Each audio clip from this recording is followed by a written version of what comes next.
So let's get started with tip number 3. Push their emotional hot buttons. This is where research really pays off, because in order to push those hot buttons, you need to first know what they are. Listen to this story first, and I'll tell you what I mean. Once upon a time, a young man walked into a Chevrolet dealership showroom to check out a Chevy Camaro. He had the money, and he was ready to make a buying decision.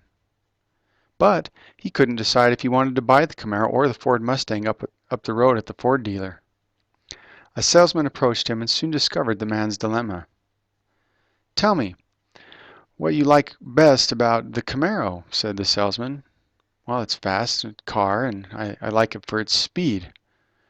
After some more discussion, the salesman learned the man had just started dating a cute college cheerleader. So what did the salesman do? Simple. He changed his pitch accordingly to push the hot buttons he knew would help advance the sale.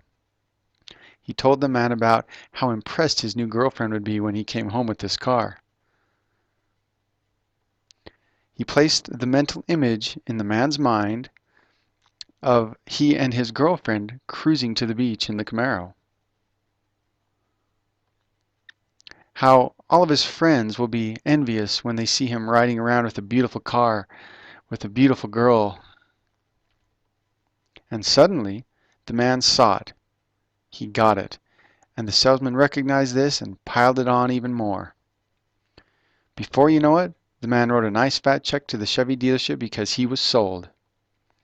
The salesman found those hot buttons and pushed them like never before until the man realized he wanted the Camaro more than he wanted his money.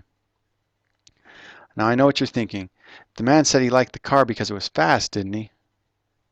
Yes, he did. But subconsciously, what he really desired was a car that would impress his girlfriend and his friends, and in his mind, make them love him more. In his mind, he equated speed with thrill, not because he wanted an endless supply of speeding tickets, but because he thought that the thrill would make him more attractive and more likable. Perhaps the man didn't even realize this fact himself, but the salesman sure did. And he knew which emotional hot buttons to press in order to get the sale. Now, where does this research pay off? Well, a good salesman knows how to ask the kind of questions that will tell him which buttons to press on the fly. When you're writing copy, you don't have that luxury.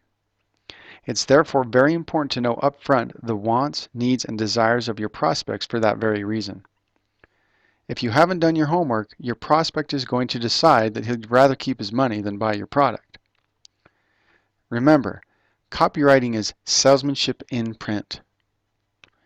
It's been said many times, people don't like to be sold, but they do like to buy.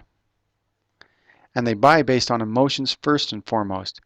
Then they justify their decision with logic even after they are already sold emotionally.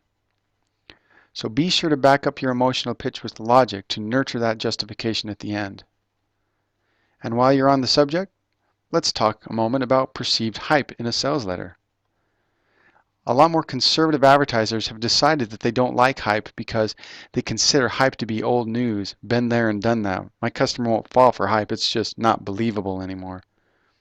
What they should realize is that hype itself does not sell well. Some less experienced copywriters often try to compensate for their lack of research or not fully understanding their target market or the product itself by adding tons of adjectives and adverbs and exclamation points and big bold type. Whew!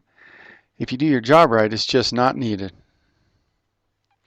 That's not to say some adverbs or adjectives don't have their place, only if they're used sparingly and only if they advance the sell.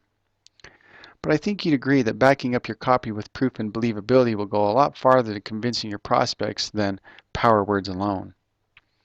I say power words because there are certain adverbs and adjectives that have been proven to make a difference when they're included.